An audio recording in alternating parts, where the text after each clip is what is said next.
this is Marty Getz. And I'm Misha Getz. Join us with Beth, Ariel, Los Angeles, April 15th at 6:30 p.m. We're going to do a live concert. It's going to be free. Please bring your friends. We're going to have a great time together. See you there. Bye-bye.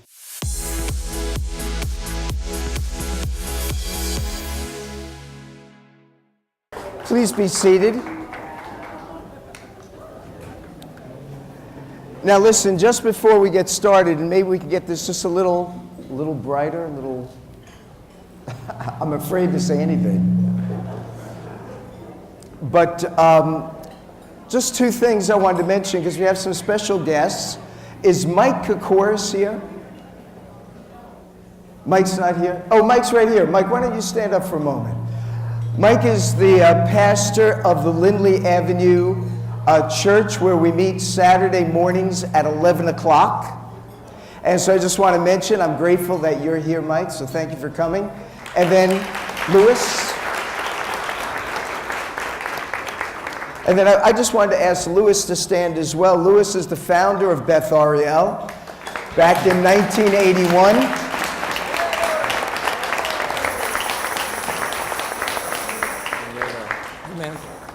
That's right. And years ago, when I was a young believer, because I'm much younger than Louis, and I was at a Hebrew Christian discipleship camp, Louis was one of the professors, one of the teachers there. So it's a real joy to be out here in California, certainly with you and Kathy, your wife. So thank you guys for coming. You're a real blessing.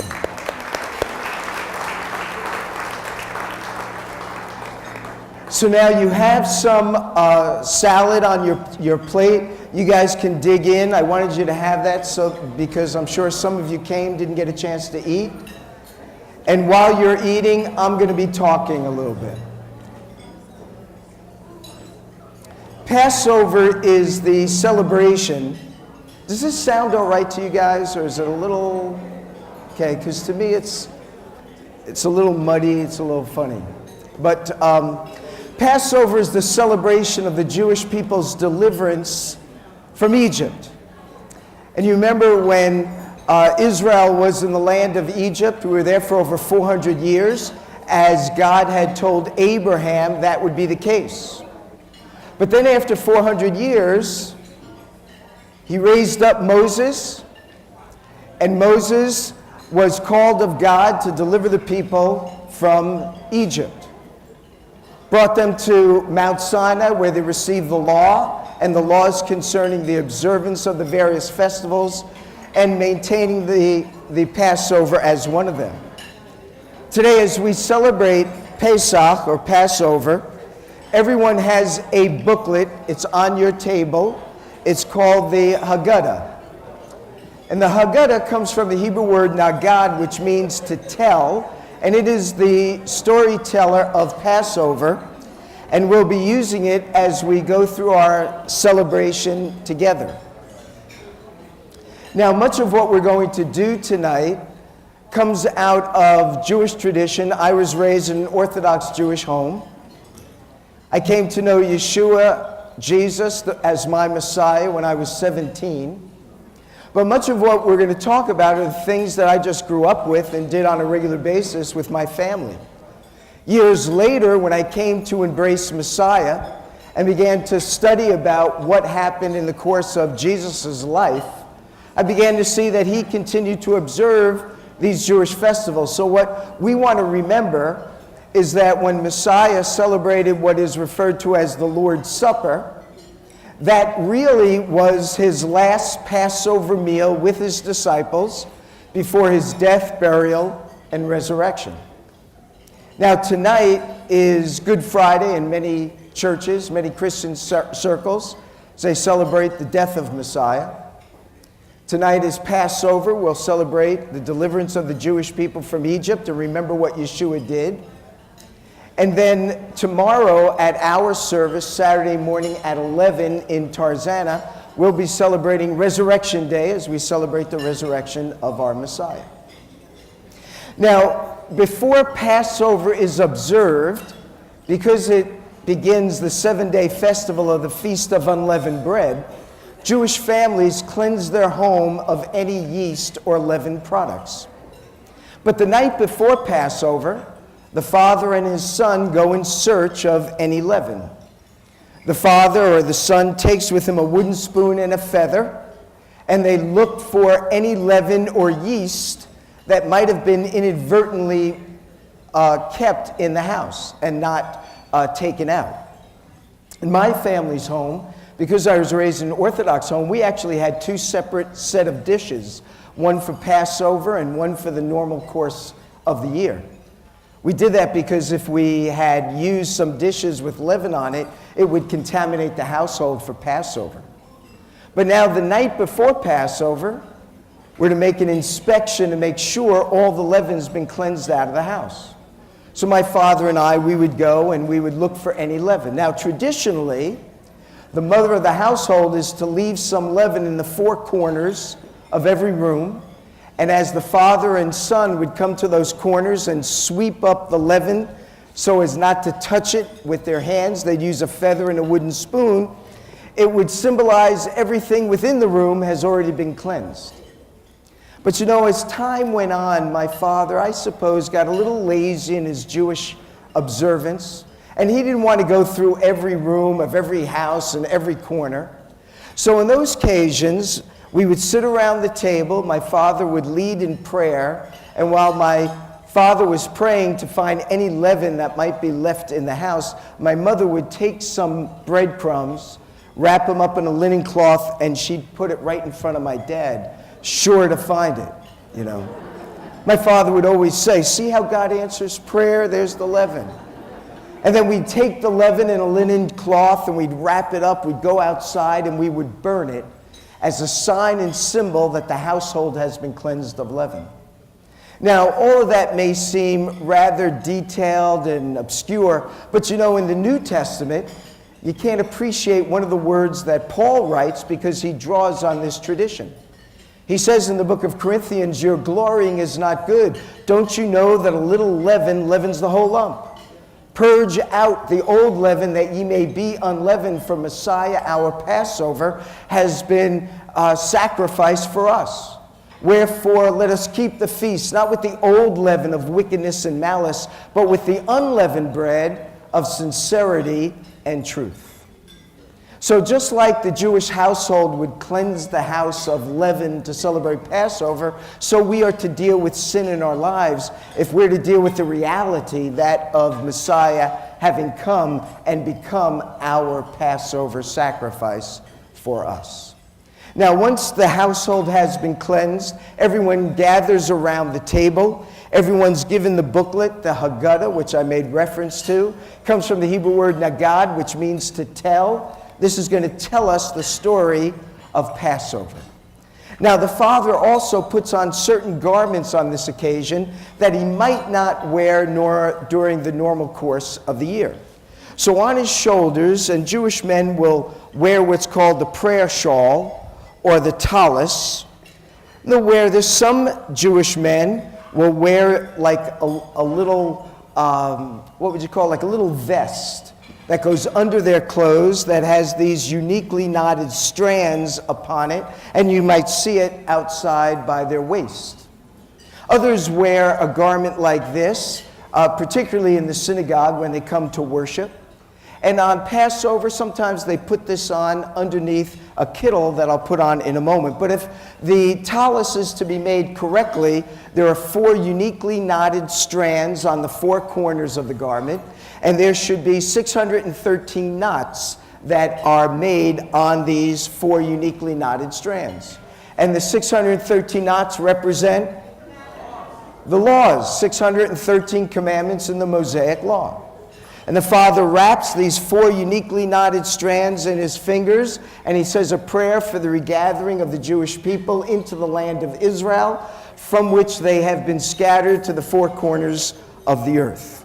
So the father drapes this over his shoulders, and then over that he wears the kittle. The kittle is a white garment.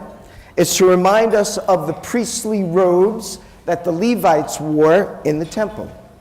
The Levites were responsible, and by the way, Jewish men wear this on different occasions. They'll wear it on Yom Kippur, the Day of Atonement. that they might be arrayed in white, even as the angels in heaven are arrayed in white. They'll wear this at their deaths. They'll be wrapped in it and placed in the coffin, that they may be ushered into the presence of God, arrayed in white. And then on Passover, they wear this, because it's to remind us of the priestly responsibility to teach the laws of the Torah, the laws of Moses, to the rest of the tribes of Israel. The priests were entrusted with the law, and they were then to teach it to the rest of the children of Israel. Since the father is going to teach his family about the laws concerning Passover, he wears the kittel to remind us of the Levitical priestly responsibility. Then on his head he might wear a mitre, which is to remind us of a king's crown, or cover his head with a kippah, to remind us that the Shekinah glory, the presence of God is above us, and we always live in his presence, and is to remind us of the king's crown, even as the kings of Israel is one of the major offices in the land of Israel. So what's kind of neat about the father on Passover is he wears a garment representing the priests, and he wears a covering on his head representing the king and the king's crown. So the father unifies the two most important offices in Israel, the king and the priest. But according to the Mosaic law, no one individual could be both king and priest at the same time. Because to be a priest, you had to come from the tribe of Levi and one of the priestly families. To be a king, you came from the tribe of Judah and the family of David. So you can never have one person who were both king and priest. But at Passover, the father represents both the kings and the priests. And how interesting it is that the Messiah of Israel would be both our king and our priest. He's our king because he's the son of David. And he's not only our king because he's the son of David, but he's the King of Kings and Lord of Lords. Not only is he our king, but he is our priest. He's not just a priest, he's our great high priest who always makes intercession for us. But Yeshua, Jesus, was not a descendant of Levi. He was a king after the order of Melchizedek, the king priest of Salem. And similarly, Messiah is our king priest, and the Father on this night represents that king priesthood blessing that the Messiah will be, and that the Father gets to illustrate before his family tonight. Now that the Father is properly dressed, leaven's been cleansed out of our house, everyone has the Haggadah, the traditions of Passover can begin. They start with the lighting of the candles. So I'm going to ask Wendy, I'm not sure where she is, if she would come and say the blessing. If everyone would turn in their Haggadahs to page 5.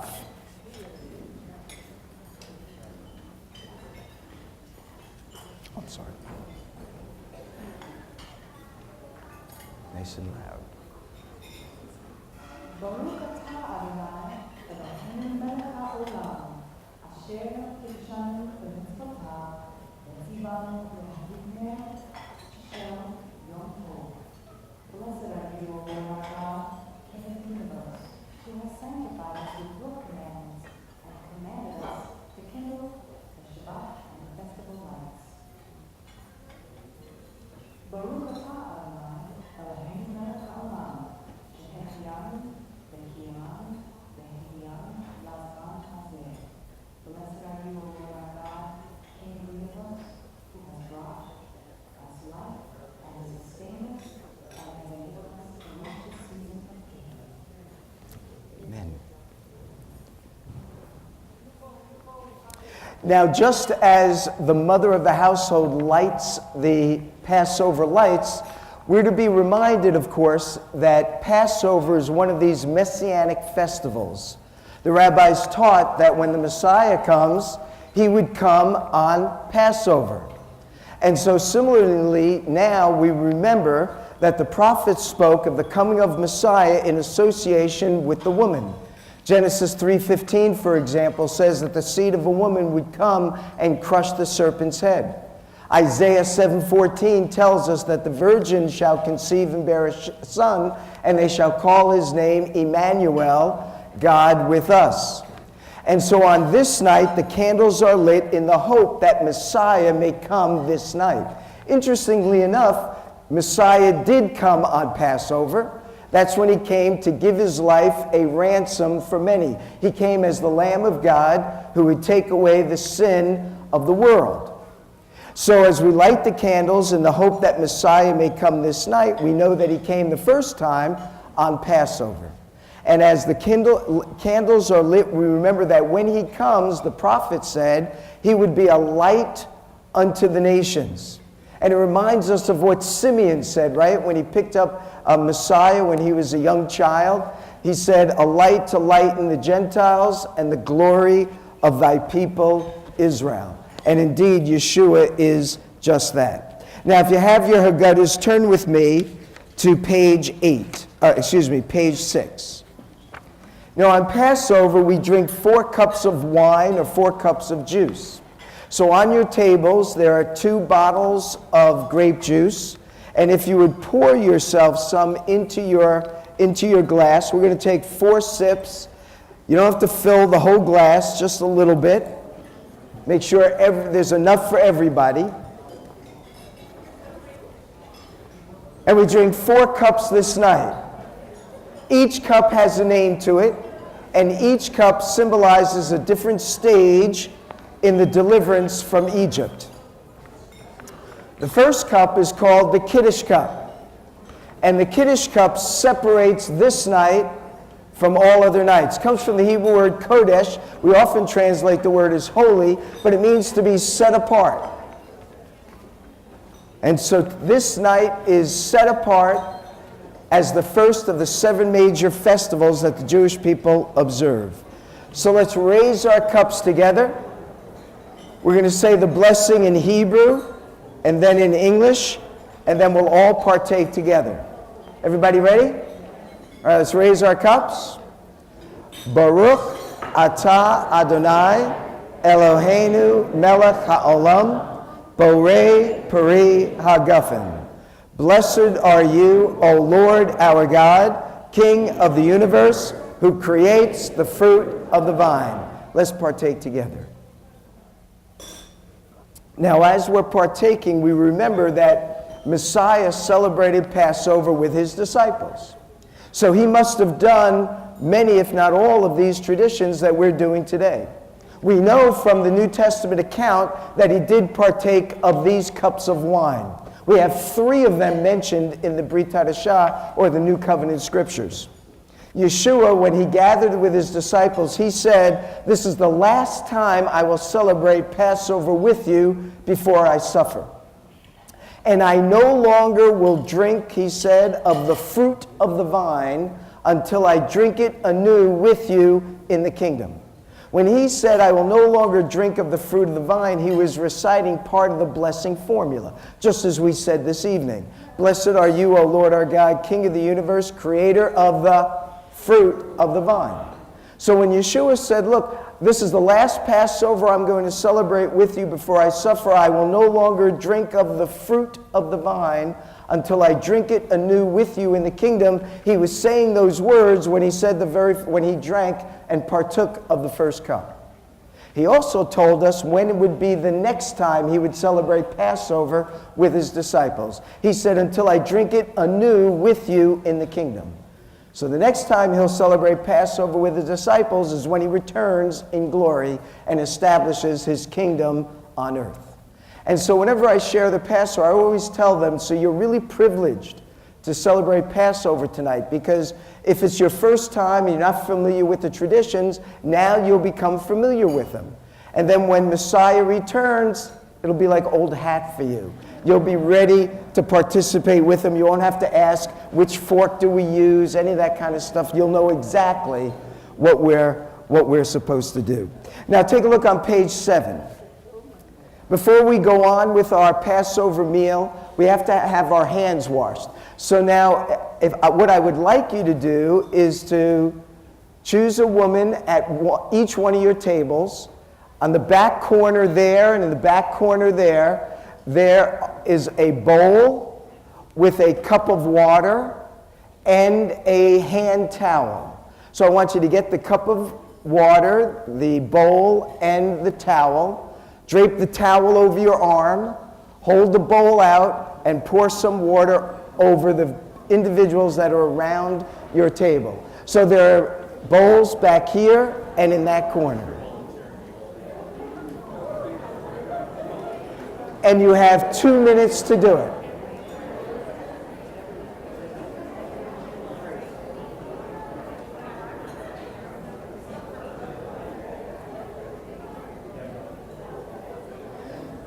Just put your hand over the bowl and allow the gal to just pour some water. No spritzing, no spritzing.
Okay, everyone getting their hands washed. We're going to need to get started again very quickly.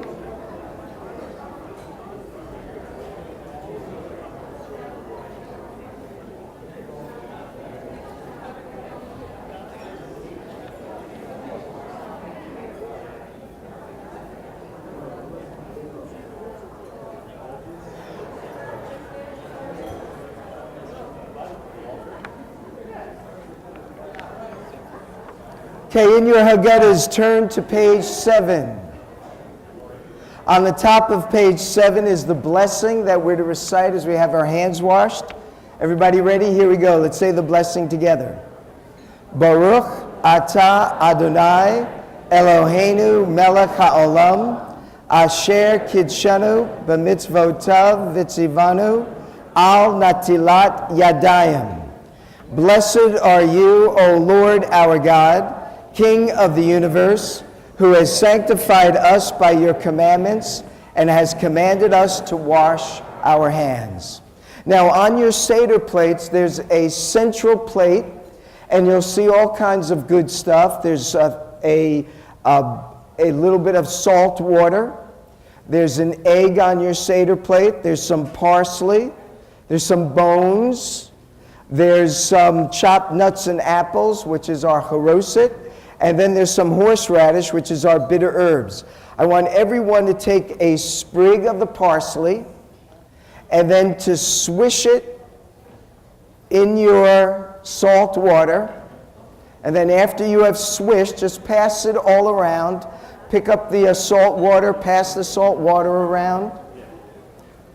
Dip it in the salt water. And swish it all around in there. Then hold it in your hand over your plate so it doesn't drip all over you.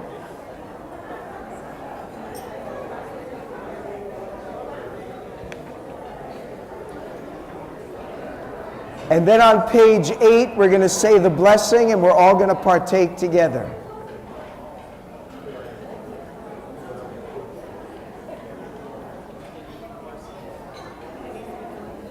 Okay, everybody's got some parsley swished into the salt water.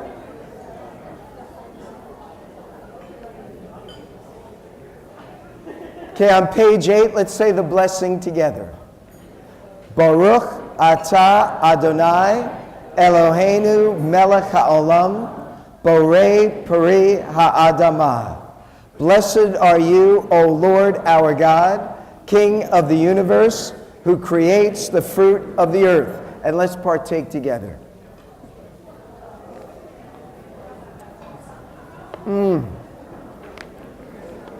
That was pretty good parsley. Aren't you all glad you came? Look at this.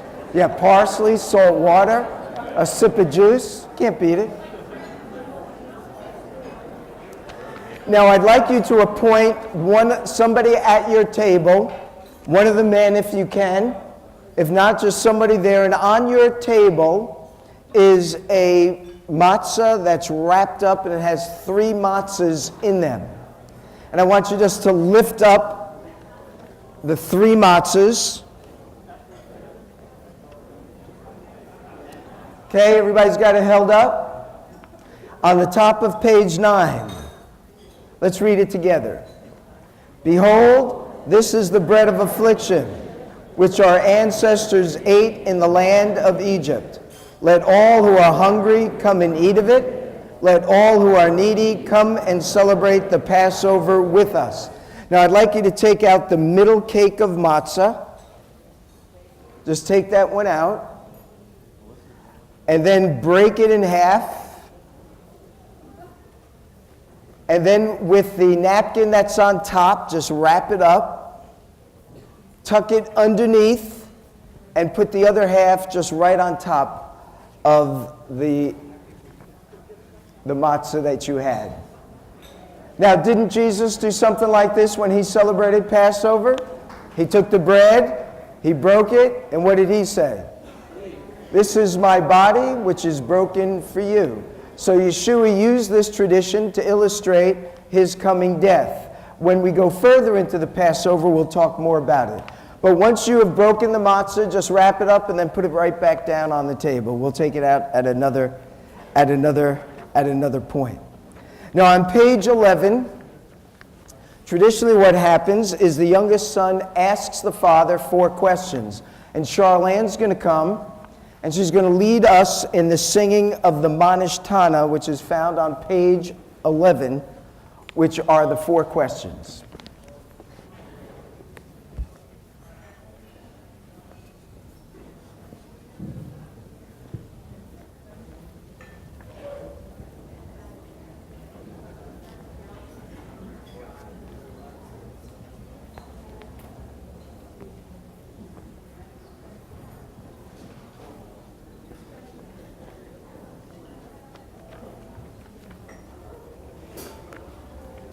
Okay, so on 411, let's all sing together with Charlene.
So on page 12 now.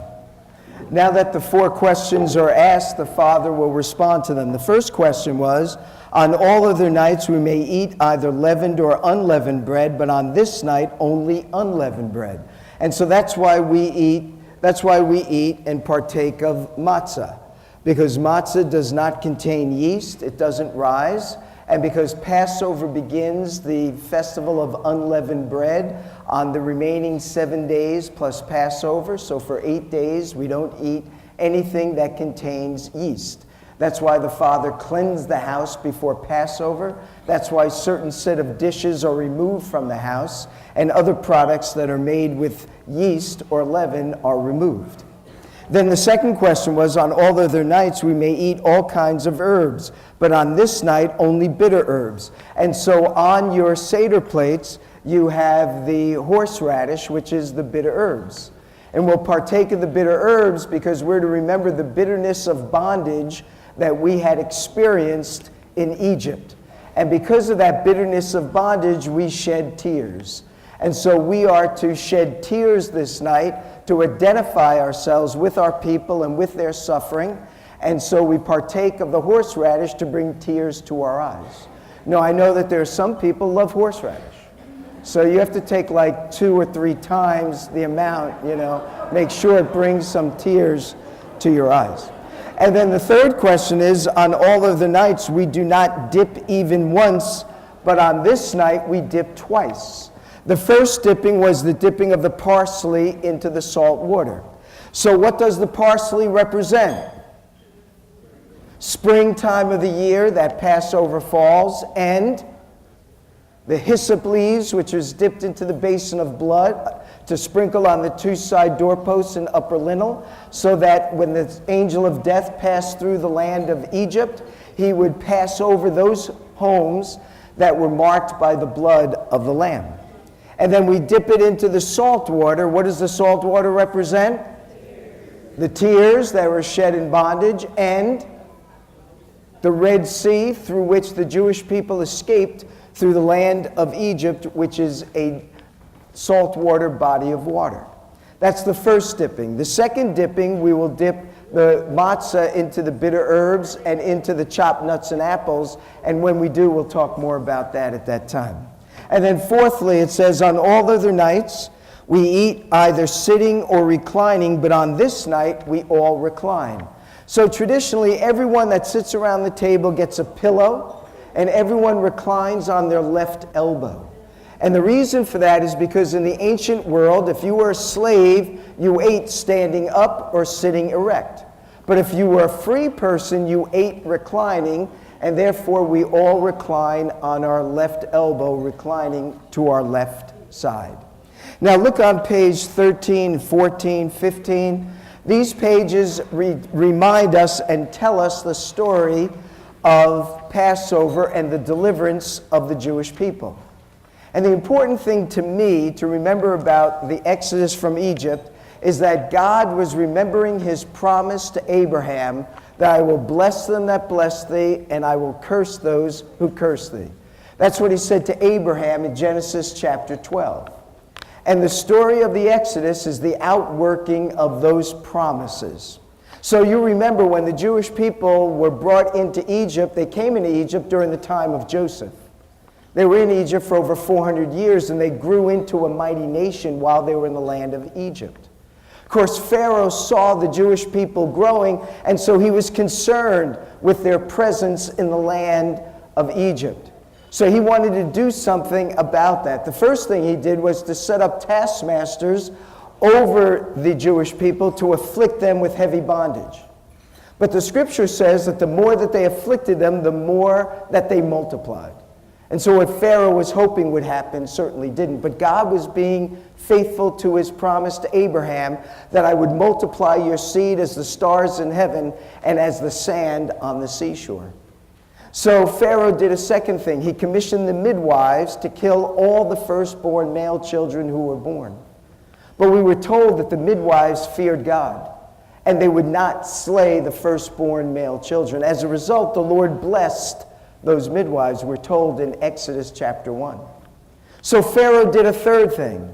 And the third thing was he commissioned his soldiers, his army, to go throughout the land of Goshen. The land of Goshen is in the Nile Delta region. You know, the land of Egypt. You have the Nile River. It flows north into the Mediterranean, into its five-finger region, which was where the land of Goshen was, the most fertile area in all of Egypt. And the Jewish people were in the most fertile area because the Jewish people were shepherds. And because of Joseph's blessing to the Jewish people, Pharaoh invited Joseph and his family to come into Egypt, and he settled them in the most fertile area so that they could continue their occupation as shepherds. And so that's where the Jewish people resolved or remained in the land of Goshen. And so his army was sent into the land of Goshen to kill all the male children. And you remember that's how Moses was saved. He was put into we imagine a little wicker basket, but the same Hebrew word for Noah's ark is the same word for Moses's, much smaller ark. But they did the same trick. They floated on the waters, and in the case of Moses, floated into the hands of Pharaoh's daughter.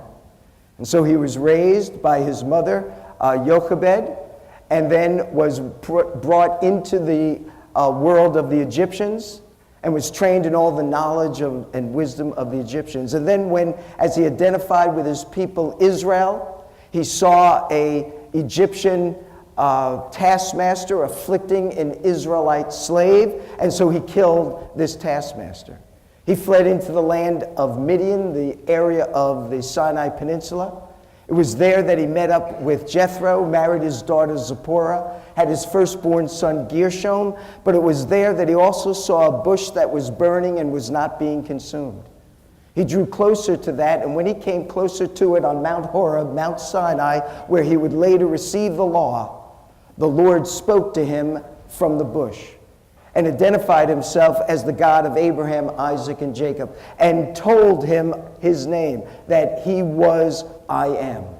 And he told Moses that he was to go back to Egypt, and he was to deliver his people from the Egyptians.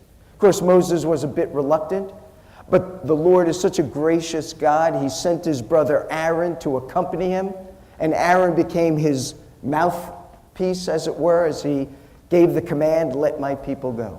Of course, Pharaoh refused, and each time he refused, the Lord sent a series of plagues to afflict the Egyptians with heavy bondage, till eventually Pharaoh allowed the Israelites to go, and they left the land of Egypt.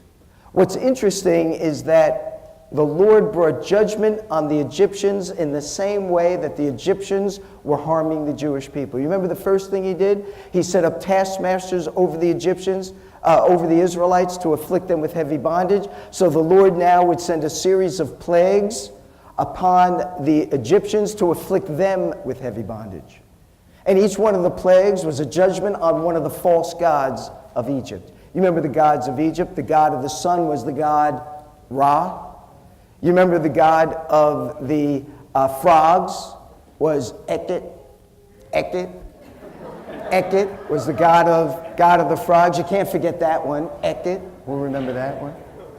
And so each one of the judgments was a judgment on a false god.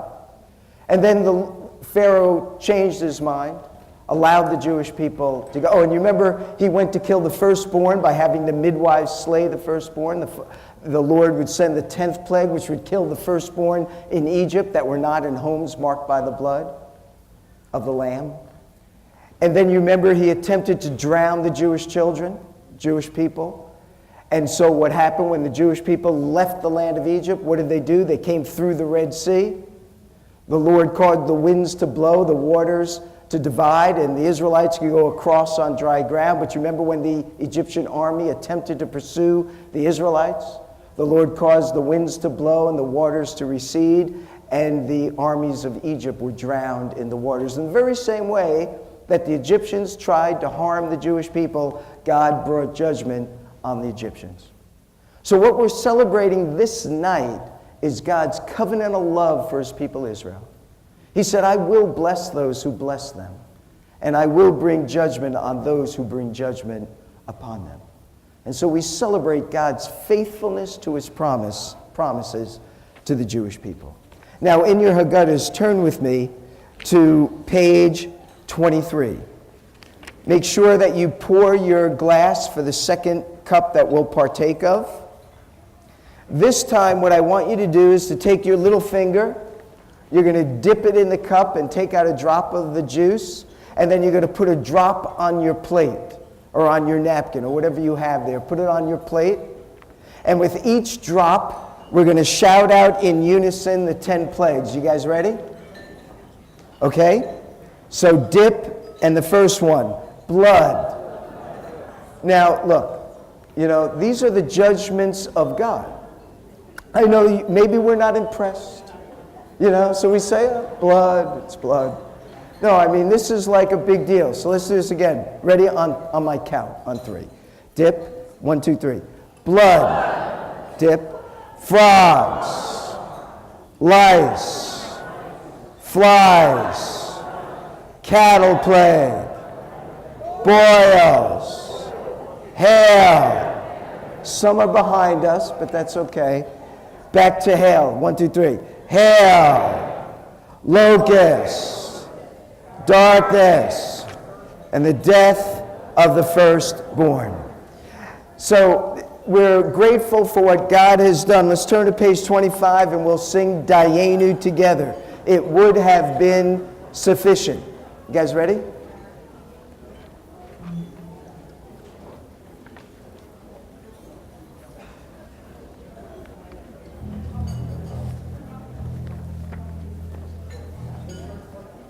Hello. All right. The first part is very easy. It just says Dayenu. Dayenu. Repeatedly. We'll sing that first. And then we'll sing the verses. It's going to be great.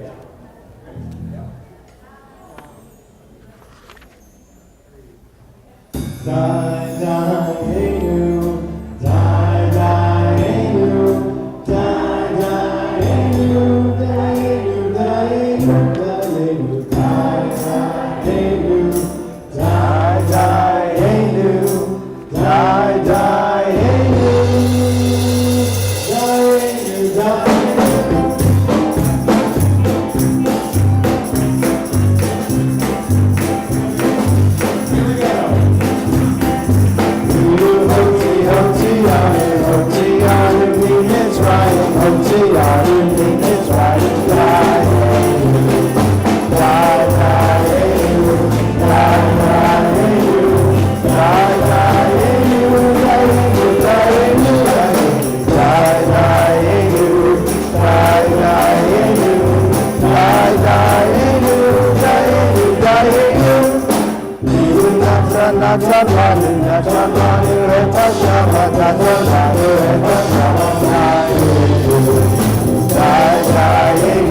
Page 26.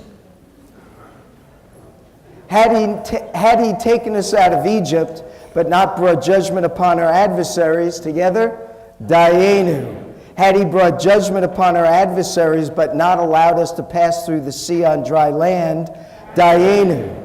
Had he allowed us to pass through the sea on dry land, but not destroyed our foes in it, Dayenu.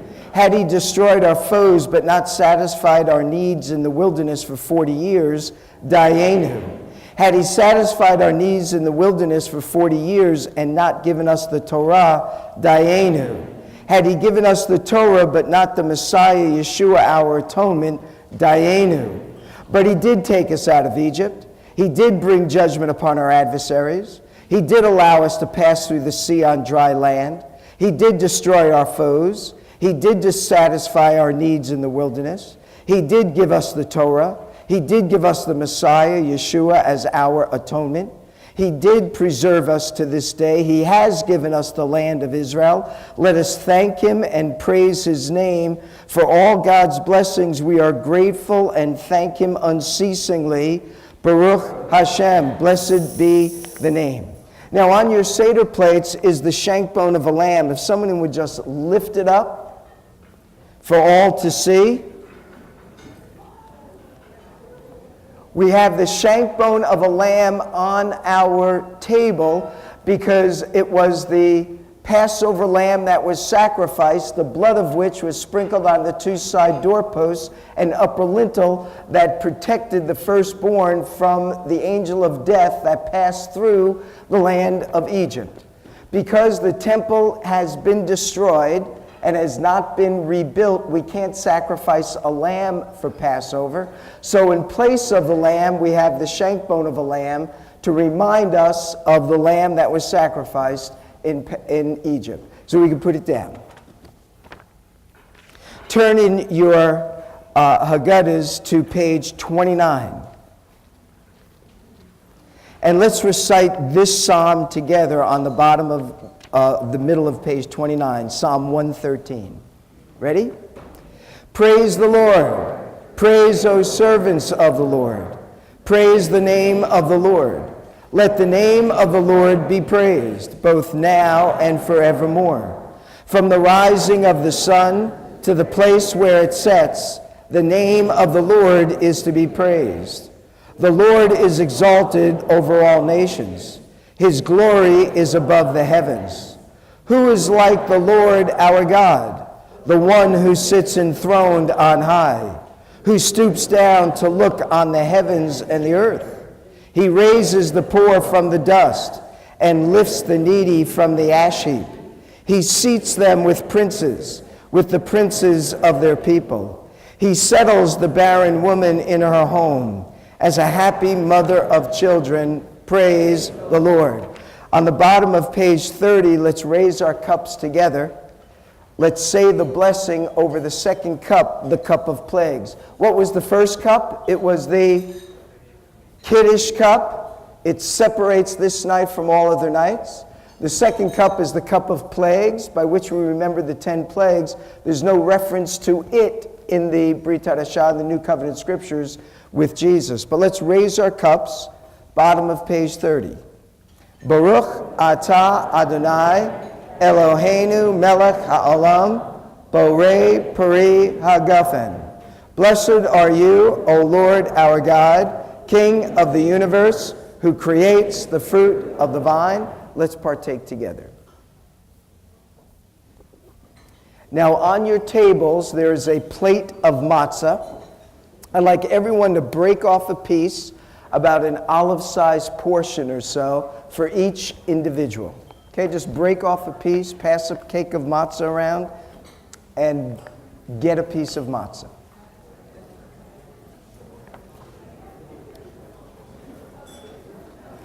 Because Passover starts the 7-day feast of unleavened bread, we eat unleavened bread this night.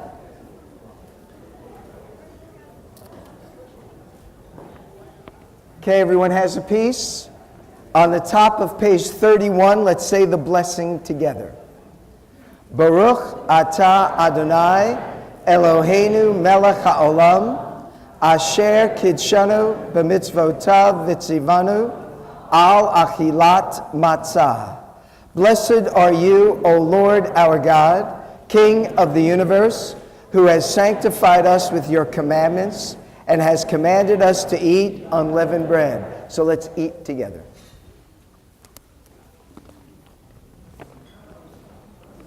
Now I want you to break off another piece about the same size and then put some of that horseradish on there.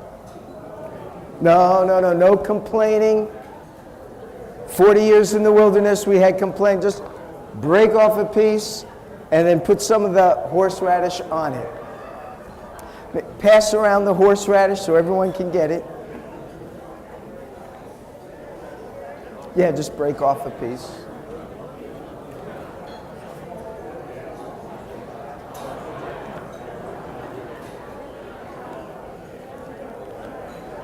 There should be some horseradish on the Seder plate and also in a large container as well.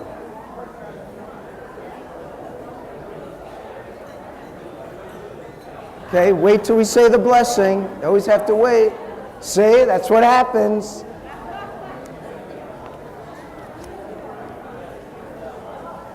Okay, everybody has some, wait till we say the blessing. Don't torture yourself alone. Okay, so let's put some horseradish on there. All right, let's raise up our matzah and bitter herbs. Top of page 31. Oh, excuse me. Top of page, middle of page 33. Ready? Here we go. Baruch atah Adonai Eloheinu melech haolam asher kiddushanu b'mitzvotav v'tzivanu al achilat moror. Blessed are you, O Lord our God, King of the universe, who has sanctified us with your commandments and has commanded us to eat the bitter herbs. Let's partake together.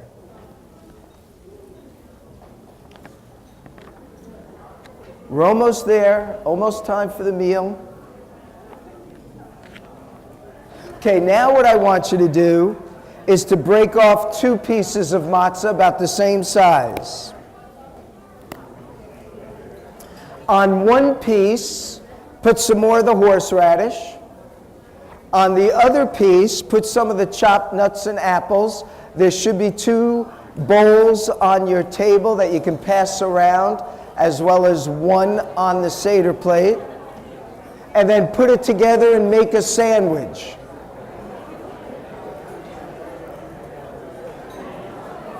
That's right. Break 2 pieces of matzah. On one, put the horseradish. On the other, put the chopped nuts and apples that's on your table. Put them together for a sandwich. And then we're going to say the blessing.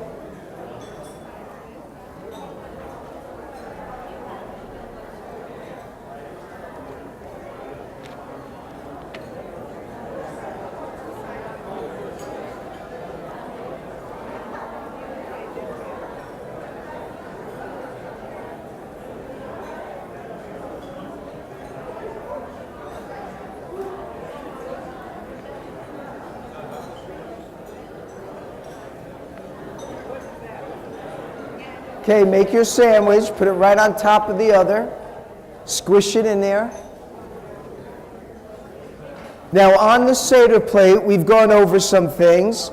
We had the parsley, which is to remind us of the springtime, and the hyssop leaves that were used to dip into the basin of blood during the time of Moses.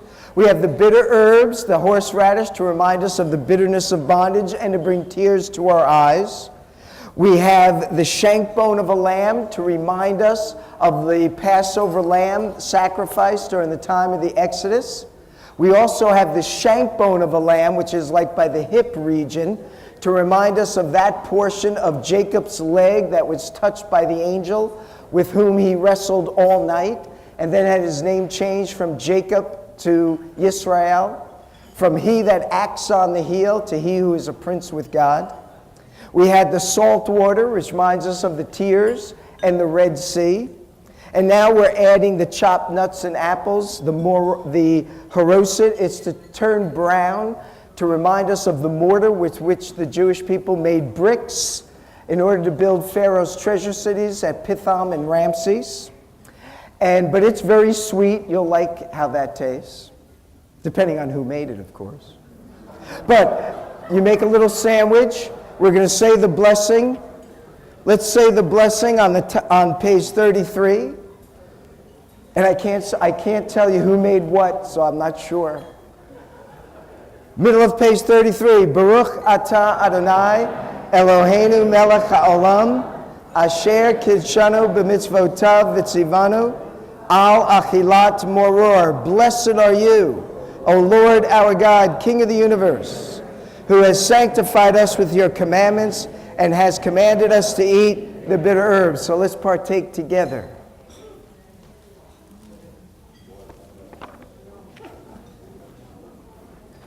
Now, while you are partaking, one last thing. On your Seder plate, you'll notice there is a hard-boiled egg.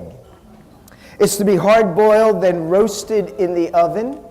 It's to remind us of the additional offering that was offered on Passover.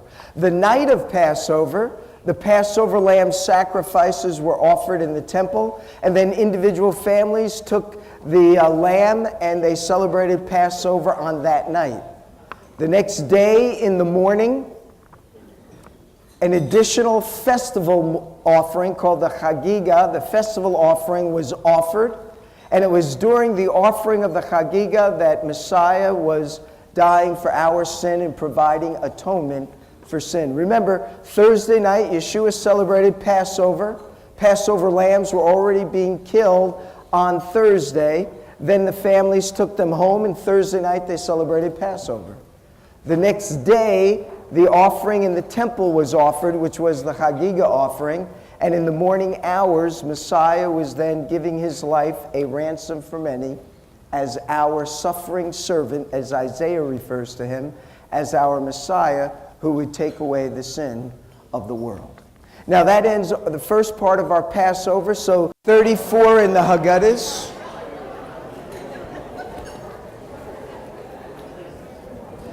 And I hope you guys had a great time eating together, sharing with each other.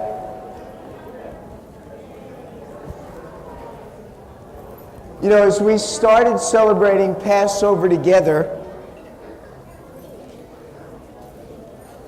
we had done a number of traditions, right? And they really revolve around the 4 cups. Hold on 1 minute here. I'm trying to get this.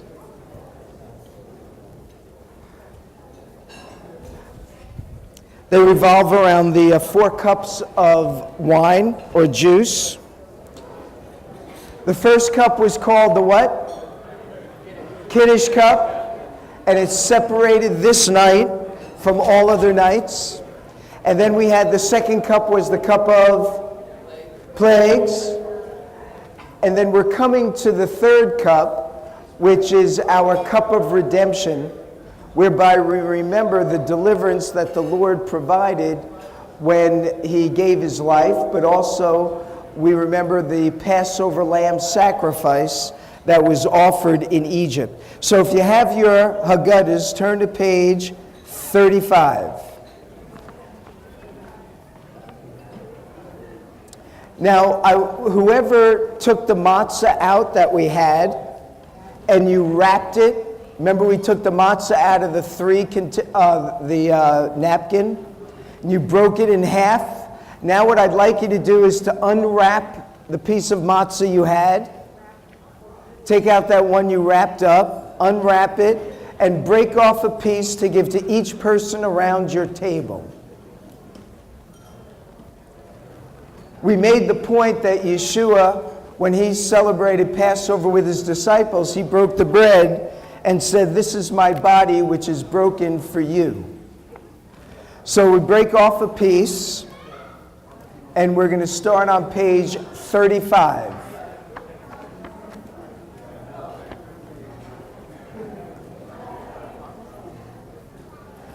On page 35,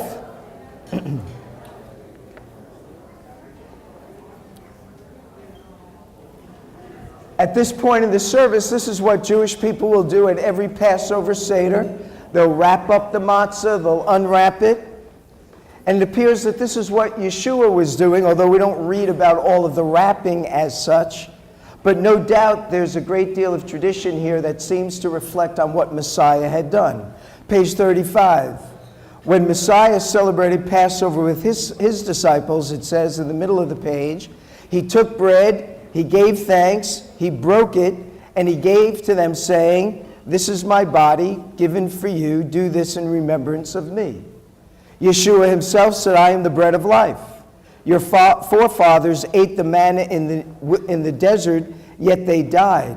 But here's the bread that comes down from heaven, which a man may eat and not die. I am the living bread that comes down from heaven. If anyone eats of this bread, he will live forever. This bread is my flesh, which I will give for the life of the world." So let's raise the matzah together, and let's say the blessing on the top of page 36. Baruch atah Adonai Eloheinu melech haolam hamotzi lechem min haaretz. Blessed are you, O Lord our God, King of the universe, who brings forth bread from the earth. And let's partake together.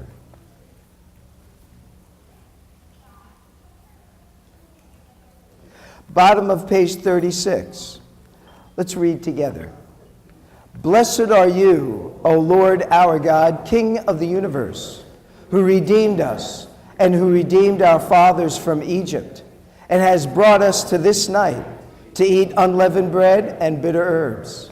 So, O Lord our God and God of our fathers, bring us to other festivals and holy days that come toward us, in peace, happy in the building of your city, and joyous in your service. And there may we eat of the sacrifices and the paschal offerings, whose blood will come to the walls of your altar for acceptance. Then we will give thanks to you, our blessed Lord and Redeemer of Israel. Let us fill our cups for the third time.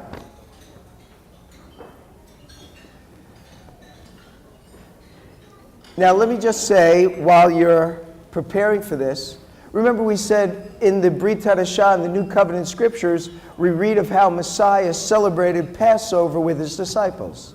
Remember all the things that he did. He too raised the first cup. He said, "I will no longer drink of the fruit of the vine until I drink it anew with you in the kingdom."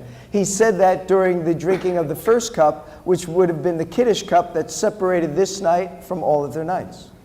We remember that when Yeshua gathered with his disciples, he also dipped the parsley into the salt water. He said, "One of them would betray me this night." They all began to ask. And Messiah said, "He that dips his hand with me in the dish." So when he dipped the parsley into the salt water, the one that would dip with him was the one that was to betray him. Now in the Jewish tradition, the way that it transpires is the master of the household does all the traditions first, and then it goes around the table from left to right. This would indicate that the one that would dip his hand with Messiah in the dish, and when he says in the dish, he's talking about dipping the parsley into the salt water. Remember, the parsley represented the springtime and the hyssop leaves, and the salt water represented the tears and the Red Sea. The only one that could dip with the master would be the one that would be served right after the master, and that would have been the one seated to his immediate left. So that would indicate that Judas Iscariot, who would betray Messiah, sat to his left side, and therefore they would dip together. He indicated that was one of the indications that who the betrayer would be. Later in the Seder, you remember, not only did we dip the parsley into the salt water, but we also dipped the matzah into the bitter herbs and the charoset. The rabbis refer to this as the dipping of the sop. So you remember later in the Passover Seder, Peter asked John to ask Yeshua which one will betray him. So if they were sitting at a rectangular table, perhaps Peter was seated over here somewhere, and Peter beckons to John. Now we know John, the beloved disciple, was the one who was reclining on Messiah.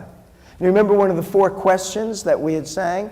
On all other nights we may eat reclining or not reclining. Why must we eat reclining? And we said on this night, because as a free person, everyone eats reclining. So in the Passover meal, you read, everyone is reclining at the table with Messiah. The one to the right would recline on Yeshua himself. So John must have been seated to his right-hand side. Peter must have been over here somewhere because he seems to beckon to John, just speaking to John, find out which one will betray him. The text in John says that while he was leaning over and leaning back, it's almost like he's reclining on Messiah, leans back, maybe to whisper in his ear, just to ask Messiah, which one will betray him? And at that point, Yeshua says, the one to whom I give the sop to.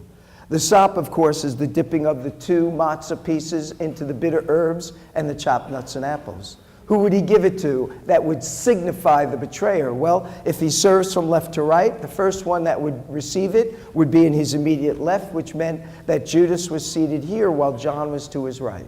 Now, Judas knew at that point, because Judas says, "Is it I, Lord?" And Messiah says, "Yes, it is, and what you must do, do quickly." Judas left the table before the meal would have been served.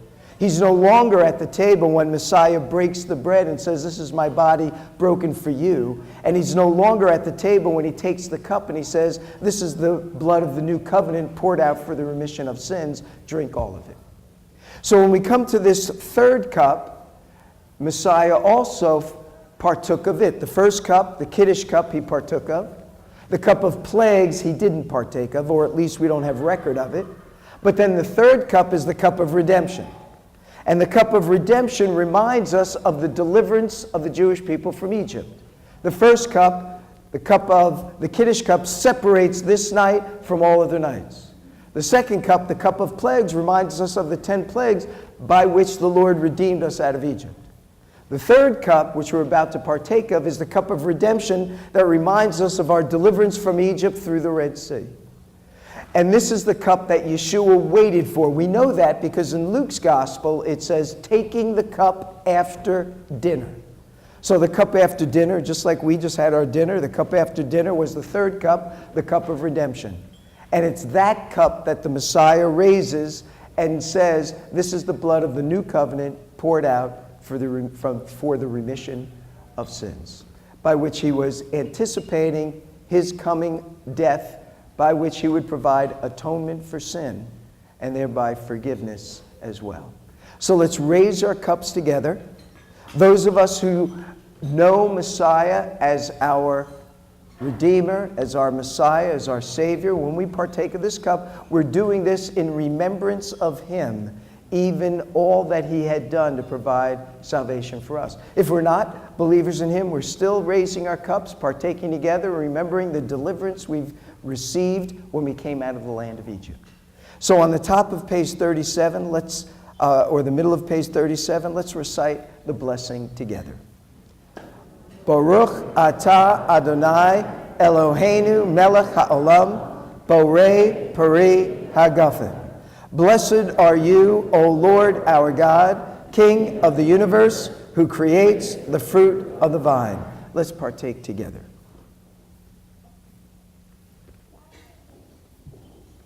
Page 37, let's read together at the bottom. What shall I give the Lord for all his benefits towards me? I will take the cup of redemption and call upon the name of the Lord. To him I will offer thanksgiving, for his mercy endures forever. In the presence of his people I will praise him, for in him abides grace and glory and honor.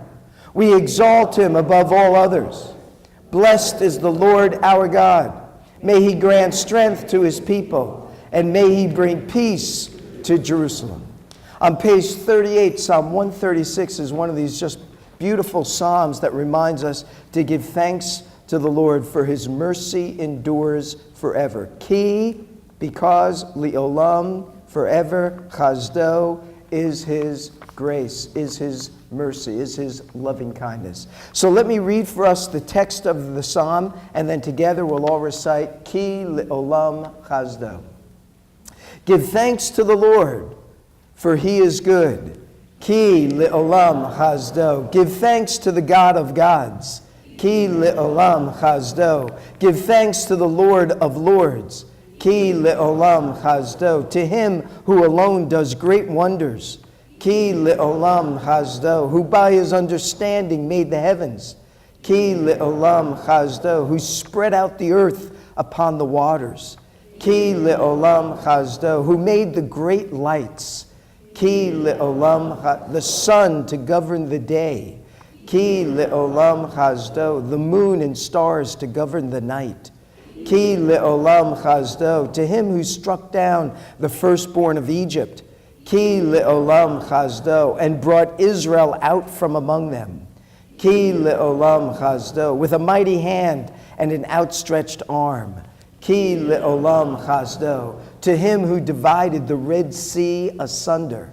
Ki le'olam chazdo, and brought Israel through the midst of it. Ki le'olam chazdo, but swept Pharaoh and his army into the Red Sea. Ki le'olam chazdo, to him who led his people through the desert. Ki le'olam chazdo, who struck down great kings. Ki le'olam chazdo, and killed mighty kings. Ki le'olam chazdo, and gave their land as an inheritance. Ki le'olam chazdo, an inheritance to his servant Israel. Ki le'olam chazdo, to the one who remembered us in our low estate. Ki le'olam chazdo, and freed us from our enemies. Ki le'olam chazdo, and who gives food to every creature. Ki le'olam chazdo, give thanks to the God of heaven. Ki le'olam chazdo. On page 40, these are interesting songs or poems that are written. These are all the different things, or some of the different things the scriptures speak about that came to pass at midnight. So let me read this, and then together we'll say, and it came to pass at midnight. You made miracles at night, when watchers blinked to see through the night. Abraham conquered 4 kings by night. And it came to pass at midnight. Of course, the 4 kings, you remember the story? Who remembers the story? Tell us. You can't just say, I know it. Okay. I used to do that in class all the time. I know it. You know, but then when they called on me, uh-oh. You're on. Yeah, when the 4 kings gathered together and they raided Abraham's camp, basically, and they took away all his possessions and his people, and Abraham then after them, well, it wasn't it was his cousin, Lot. His nephew. And so Abraham gathered his tribe together, all his crew, and went after him and conquered him. How many men did he have? I don't know. How many men did he have? 300. Good for you. There you go. Okay. You didn't know we were going to do this. I didn't either. He was our first guinea pig. You know, so. Okay, and it came to pass at midnight. You blighted Gerar in a dream by night. You warned Laban on the night. Before Israel wrestled with an angel all night, came to pass at midnight. You crushed Egypt's firstborn seed. The nightmare of a loaf of bread doomed Midian one night. You cut down Sisera's armies under a starry night. And it came to pass at midnight. How many were killed that belonged to Sisera's army? About 180, 175,000, 180, it's between that. Somewhere in there, right? That was the Assyrian, and he was on Mount Scopus, which is where I think Dasa Hospital is today, and he had his fist up because he couldn't take the city of Jerusalem, even though he had taken all the surrounding cities, because the angel of the Lord came into their camp and killed all of his armies. And it came to pass at midnight, you turned the taunter's army into a corpse camp. Overnight, the dragon fell from his pedestal, and Daniel dreamed mysteries of the coming night. And it came to pass at midnight, Belshazzar perished in God's cups that night. Daniel stayed with lions for a night. Haman.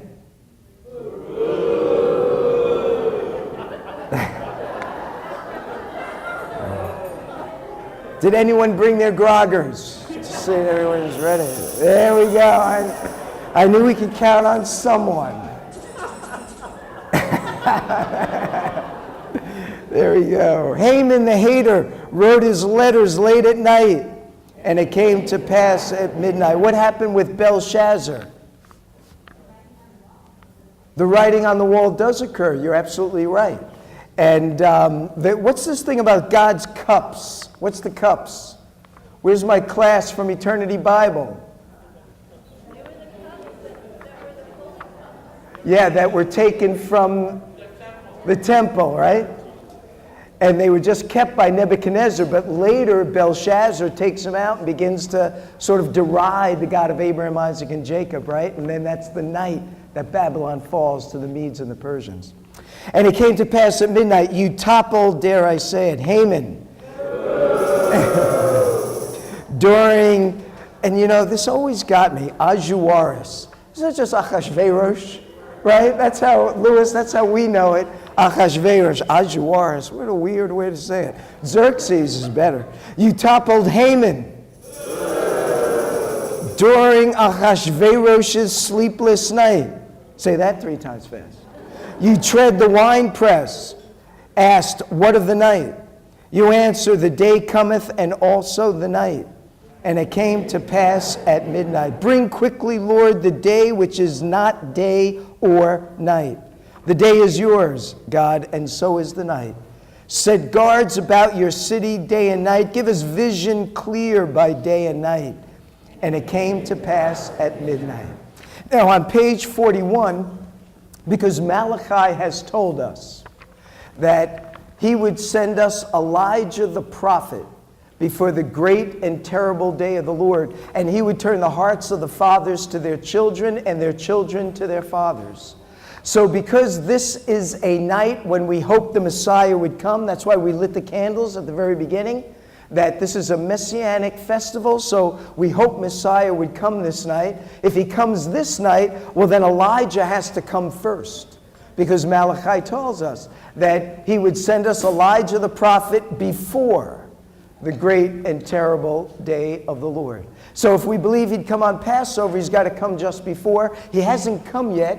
It's Passover night, so we put a cup out and a place setting for Elijah, for the cup of Elijah, because if Elijah may be running just a little late, we wish he was here, but a little late, we want a place for him to participate and celebrate Passover with us. We want to welcome him. Why? Because we want Messiah to come. And so as we come to the close of our Seder, we hope Messiah would yet show up, because if he comes, then the kingdom of Messiah will be established. The Jewish people will be regathered into their homeland. There'll be no more wars and murders and hatred and racism. Peace will prevail, and we'll break our swords into plowing shears and so on and so forth. The line will lay down with the Lamb. But he hasn't showed up yet. So we still want to give him a little time, so we'll sing a song for Elijah, which is Elijah the prophet, Elijah the Tishbite, Eliyahu HaNavi. Why don't we stand together? You guys have been sitting a while. And let's sing Eliyahu HaNavi, Elijah the prophet.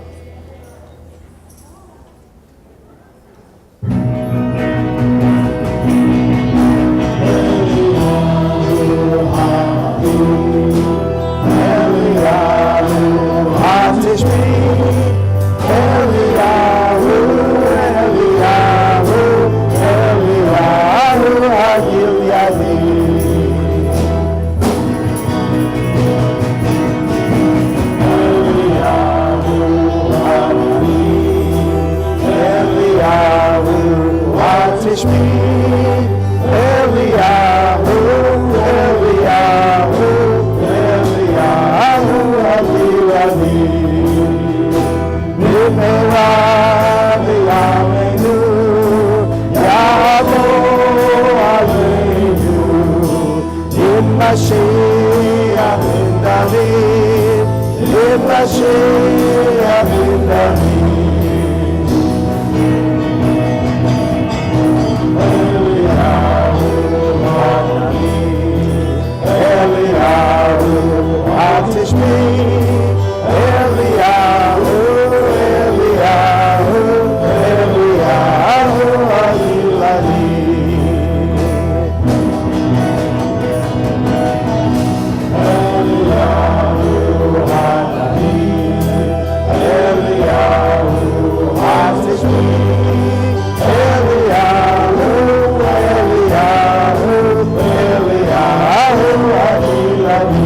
Please be seated. Page 42. Make sure you have a little bit more juice in your glass. We come to the fourth and final cup. This is the last cup, the Hallel cup, the cup of praise. Let's read together from Psalm 118, and then we'll say the blessing. Give thanks to the Lord, for he is good, for his loving kindness is everlasting. O let Israel say, his loving kindness is everlasting. O let the house of Aaron say, his loving kindness is everlasting.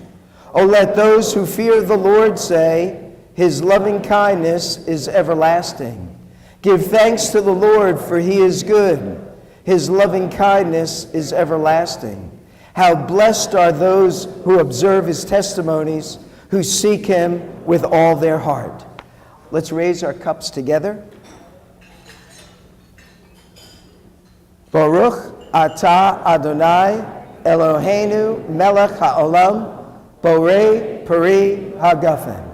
Blessed are you, O Lord our God, King of the universe, who creates the fruit of the vine. Let's partake together. Well, we went over all of the things that Messiah had done in his Passover. Let me just mention one last thing as a reminder. Like us tonight, Messiah partook of these cups. 3 are written about in the Brit Hadashah, 1 is not. The first cup was the Kiddush Cup. Separates this night from all of the nights. And remember, Messiah said, this is the last time I'll celebrate Passover with you. Before I suffer, I will no longer drink of the fruit of the vine until I drink it anew with you in the kingdom. The second cup was the cup of plagues. And remember, we took out a drop for each plague. We don't have any record of Messiah doing that. The third cup was the cup of redemption. And remember the deliverance through the Red Sea. And of course, Messiah took the cup and said, I am now going to provide atonement for my people, that they might not only remember their deliverance from Egypt, but their deliverance from sin and the freedom that comes in knowing God through Yeshua the Messiah, who has given his life for us. And now we come to the fourth cup, which is the Hallel cup. What does Hallel mean? Praise. So this is the cup of praise. And now when Messiah concluded his Passover, we're told in the book of Matthew that when he finished, it said, after they sang a hymn, they went out to the Mount of Olives. The Mount of Olives is east of the city of Jerusalem, at the base of which is the Garden of Gethsemane. Gethsemane means olive press.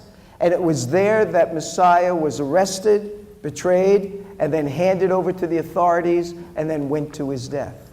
But before he went to the Garden of Gethsemane to pray, it says they sang a hymn. Now, the hymn that they sang was not just as I am. Didn't exist then. But what they sang was Psalm 118, the portion of which was this. When they said they sang a hymn, it meant they recited a psalm. And that's what brought their Seder to a close, even as it brought ours to a close. So now turn with me to page 47.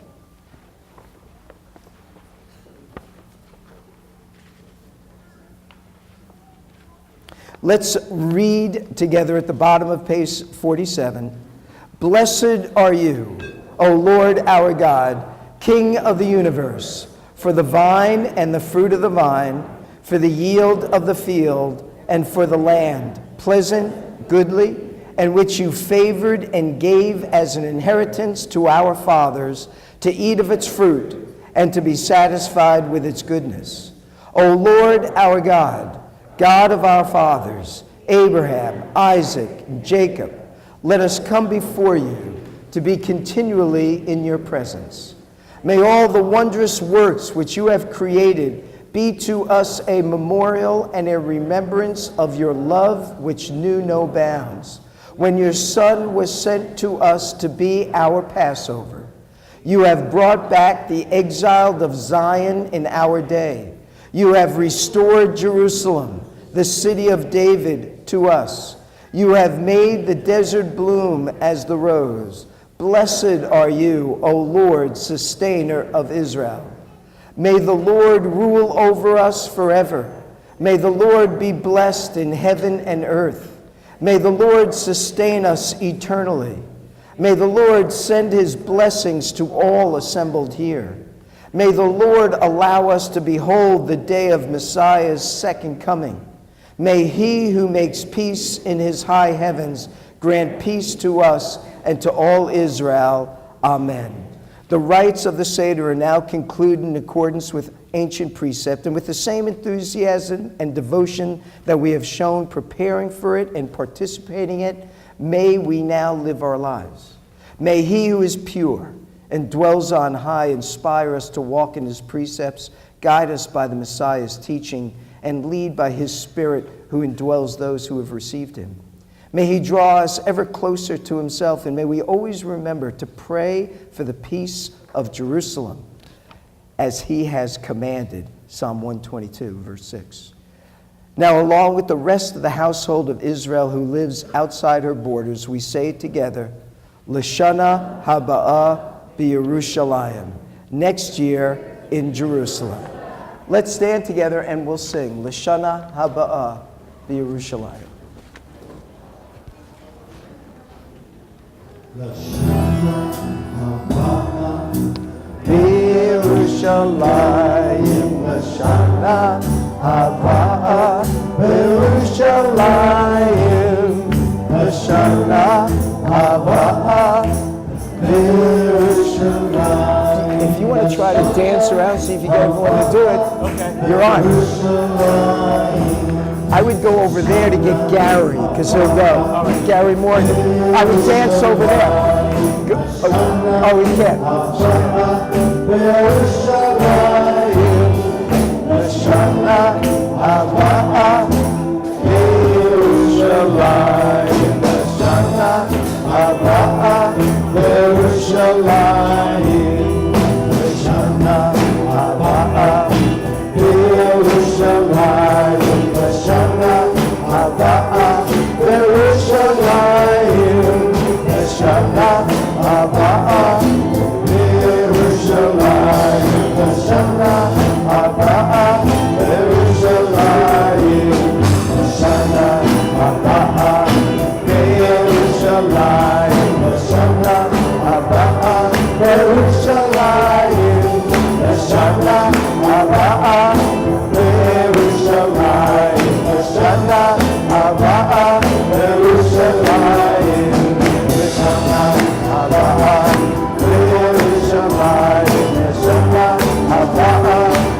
Okay, we're almost done.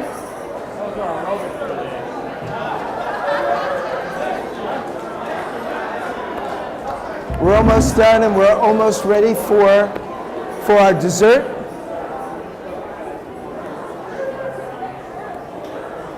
And just before we do receive our dessert, I just want to close with the Aaronic benediction that I could just bless you guys with before we go home. Okay? So let me share with you this closing benediction. Let me just remind you, tomorrow in Tarzana, we'll be having our service 11 o'clock. We'll be focusing on the promise of the resurrection of Messiah. We don't have service in Valencia tomorrow night at 6. So we have our one service tomorrow morning, 11 o'clock in Tarzana. If you'd like to join us, you want to come back and we'll do Passover again, Come on down to Tarzana. We'll celebrate our Messiah who not only died for our sins, but he rose again for our declaration of righteousness, as you say, right? So we want to celebrate that. On your way out, there should be some baskets. Alex, maybe you can help us with that. There should be some baskets set up on the table. If you have not filled out the connection card, if you're not receiving our own chauffeur call announcements, you can fill that out and drop it off in the basket, and we'll make sure that you're put on our mailing list so you know everything that's going on. On April the 15th, Sunday evening, 6:30. Did I have the time right? Yes. 6:30, up in Valencia. Marty Getz will be with us, and he'll be doing his concert, so come on out. Marty used to be the worship leader here at Beth Ariel. Now he's an international recording artist and so on.